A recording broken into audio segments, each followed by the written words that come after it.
Que você abrisse a sua Bíblia na carta aos Filipenses, no capítulo de número 3, carta aos Filipenses, no capítulo de número 3, vamos ler a partir do versículo de número 17.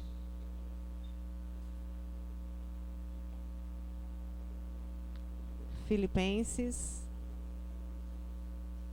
capítulo de número 3, a partir do versículo de número 17. Eu fico impressionada com a quantidade de temas que o apóstolo Paulo aborda em suas cartas, em suas epístolas. E quando nós lemos coisas que ele escreveu, assuntos que ele escreveu há quase 2000 anos atrás, ou há 2000 anos atrás, eles ainda são atualíssimos. É como se ele tivesse acabado de escrever para nós, né?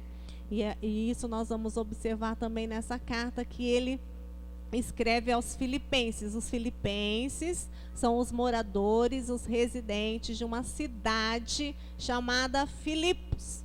Essa cidade, Filipos, ela é localizada entre os continentes da Ásia e Europa.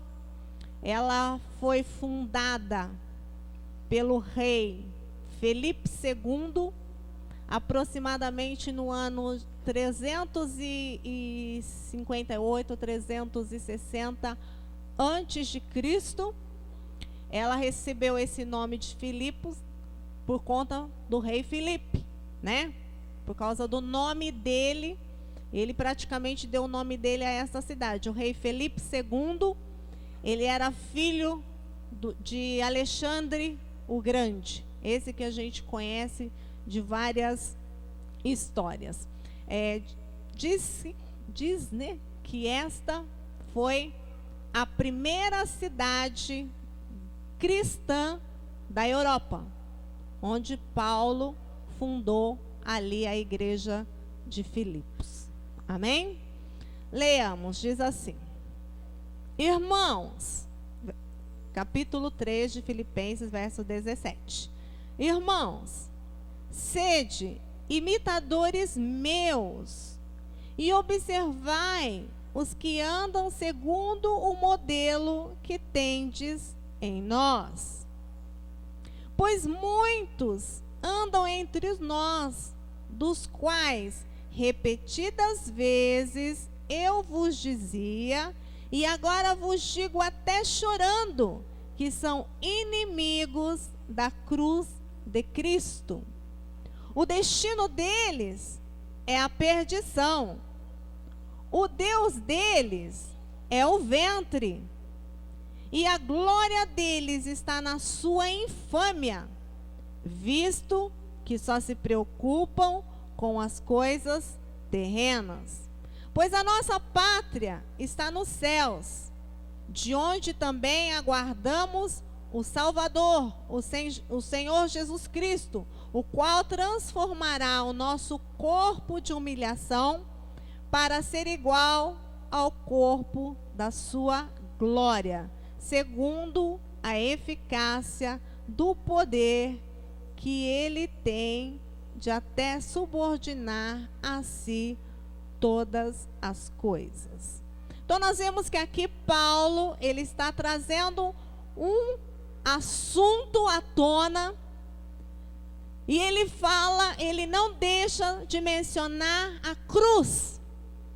Por quê? Porque a cruz, ela é o centro da palavra, ela é o centro da vida cristã, e ele vem então falar que tem algumas pessoas no meio da igreja, lá em Filipos, que ele chama esses tais de inimigos da cruz de Cristo.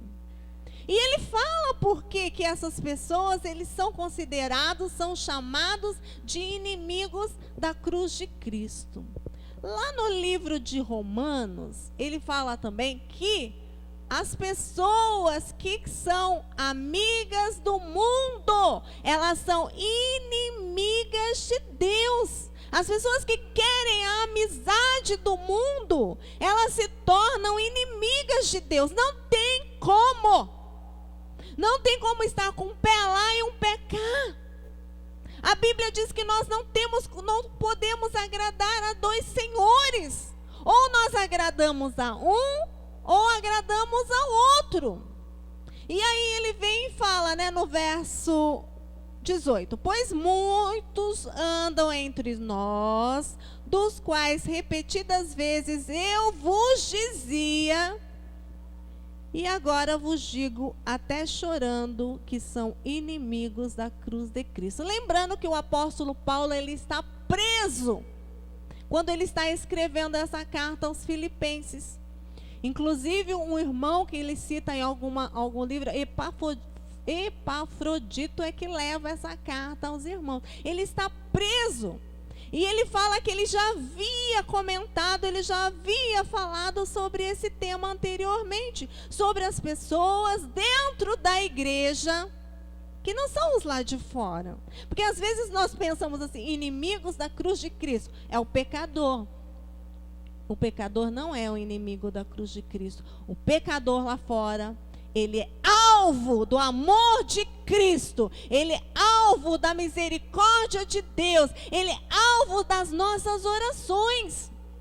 O apóstolo Paulo está trazendo para nós uma consciência, ele está nos cientificando aqui de que os inimigos da cruz de Cristo são aqueles que estão no nosso meio. Aí cada um pode olhar para o lado e, opa, será que... Não é dessa maneira. Ele nos mostra como nós identificamos, como ele identifica aqueles que se tornaram inimigos da cruz de Cristo. O verso 19, o destino deles é a perdição. O Deus deles é o ventre. Quando nós pensamos em ventre, nós pensamos aqui na barriga, O inimigo deles é o ventre. O que a nossa barriga, o nosso ventre quer? Quer o quê? Saciar uma necessidade. Que no nosso caso, materialmente falando, alimentação. Nós buscamos saciar a nossa fome. E o Paulo, ele está falando de um apetite. Ele está falando que o Deus deles é o ventre, porque eles querem satisfazer um apetite carnal, um apetite de moralidade. Existia uma turma dentro da igreja naquela época chamada os gnósticos, que eles falavam que o corpo não prestava para nada. Salvando-se a alma, o espírito era que tinha que estar pronto. O corpo, então eles achavam que eles poderiam, com este corpo, com essa matéria, cometer pecados. Não tinha problema. Porque o corpo não prestava. E poderia se entregar às orgias, porque era o corpo. Não teria problema. E o Paulo está falando justamente contra esse tipo de coisa. Que pessoas dentro da igreja já não aceitavam a palavra, a sã doutrina, e queriam satisfazer as suas próprias vaidades, os seus próprios interesses, os seus apetites sexuais, carnais, os seus apetites materialistas, viver uma vida se preocupando somente com a terra, com aquilo que era material, com aquilo que era físico. O destino deles, verso 19, é a perdição. O Deus deles é o ventre, e a glória deles está na sua infâmia, visto que só se preocupam com as coisas terrenas. Infâmia. A glória deles, a palavra infâmia, encontrei alguns significados, entre eles maldade, vilez. Uma pessoa vilã, uma pessoa má. Então a glória deles, eles tinham orgulho de serem maus. Eles tinham orgulho de serem pessoas vilãs, pessoas maldizentes, pessoas carnais. Eles se sentiam felizes, eles achavam que isso estava correto. E o Paulo, ele vem, então ele fala que ele está chorando. Paulo está lamentando com lágrimas essa situação que ocorria dentro daquela igreja. A razão por que Paulo escreve essa carta em primeiro lugar para os filipenses era agradecer tudo que os filipenses faziam por ele. Os filipenses custeavam assim, as despesas do apóstolo Paulo. Ajudava ele financeiramente, e ele está escrevendo por essa razão. E também o tema desta carta é falar sobre alegria. E o Paulo fala que uma das razões dele ter lágrimas é isso estar acontecendo dentro da igreja. E esta é a única razão de se entristecer com esse tipo de coisa ocorrendo entre aqueles que nós pensamos muitas vezes serem nossos irmãos, estarem em intimidade, em unidade. Os inimigos da cruz de Cristo, eles querem ostentar a sua vida na carnalidade. Só importa aquilo que satisfaz, que lhes dá prazer momentâneo, prazer material, prazer terreno. Eu preciso conquistar carro, casa. Eu preciso pegar algumas meninas, alguns meninos. Aquilo que lhe faz se sentir uma pessoa da onda. Aquilo que o faz sentir uma pessoa do momento. Às vezes, nós julgamos aqueles irmãos que são fracos, que têm algumas dificuldades, e deixamos passar por nós os inimigos da cruz de Cristo.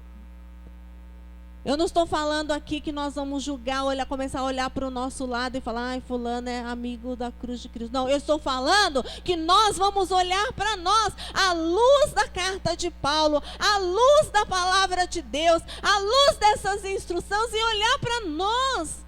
Quem sou eu? Como é que eu estou agindo? Será que eu muitas vezes não ajo de maneira a ser um inimigo, melhor dizendo, da cruz de Cristo? Tiago também disse que aqueles que querem ser amigos do mundo constituir-se-ão inimigos de Deus. Não sou eu que estou dizendo isso, é a palavra.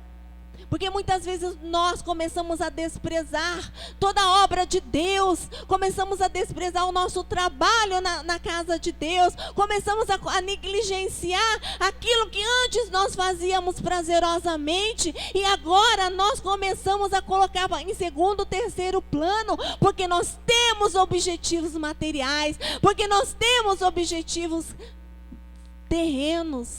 Todos nós podemos, queridos, devemos almejar, estudar, buscar uma melhor condição de vida, mas nunca, jamais colocar isto como um Deus, porque o apóstolo Paulo fala que eles estavam tratando isso como o Deus deles. O ventre, a necessidade material estava acima de qualquer outra coisa, estava acima do evangelho, estava acima de Cristo. Por isso eram chamados inimigos da cruz de Cristo.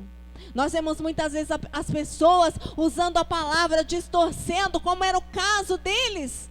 que falava que a carne para nada servia, para poder usar isso e beber, para poder usar isso e fazer orgias, para poder fazer o que bem entendesse, com a desculpa de que estavam usando a palavra. E hoje nós vemos isso nos nossos dias. Pessoas usam a palavra, tem nela uma desculpa para fazer o que quer e dizem que isso está na palavra. Esses são inimigos da cruz de Cristo. Que nesta noite nós possamos olhar para esses conselhos do apóstolo Paulo. Que nesta noite nós possamos olhar para a Bíblia como aquela regra, a nossa regra de fé. Aquele livro que nos orienta, que nos instrui a como proceder na vida cristã. Não é a nossa cabeça, não é a nossa vontade. Vontade nós temos, desejos nós temos, pensamentos nós temos. Algumas pessoas, basta você contrariá-las, que elas não querem mais fazer parte da comunidade. Basta você mostrar a verdade para ela, que ela não quer mais fazer parte da comunidade dos santos.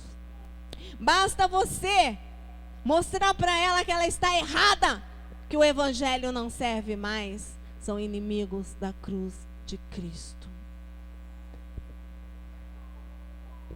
Nós cantamos um cântico hoje aqui, em que falava assim: quantas vezes pensei em desistir. Aí eu fiquei ali pensando, no meu íntimo, eu pensei assim, eu não me lembro de eu ter pensado em desistir. Eu não vi na Bíblia o apóstolo Paulo pensando em desistir. Eu não lembro de Jesus pensando em desistir. Agora, se você falar como aquela canção, quantas vezes, meu Deus, eu acho que às vezes a gente pode até desanimar, né? Ficar assim meio com desânimo de fazer algumas coisas, mas desistir, seja lá do que for, na igreja, para Deus, desistir da obra, desistir de um ministério, desistir de um talento. Nós temos exemplos na Bíblia de alguns que enterraram talento, né? Que nessa noite, essas palavras do apóstolo Paulo possam ir de encontro ao seu coração, de encontro aos seus pensamentos, de encontro às suas necessidades, de encontro ao seu entendimento, e que nós possamos ficar firmes, para que nós, nenhum momento da nossa vida, da nossa carreira, a carreira que nos está proposta,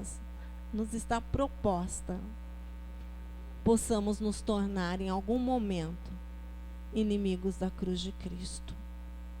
Que nesta noite o Senhor possa abrir os nossos corações e as nossas mentes, que o Senhor possa nessa noite nos tornar mais e mais espirituais. Que nesta noite, espirituais, amados, não quer dizer, eu vou andar de olho fechado, você é a Madre Teresa de Calcutá.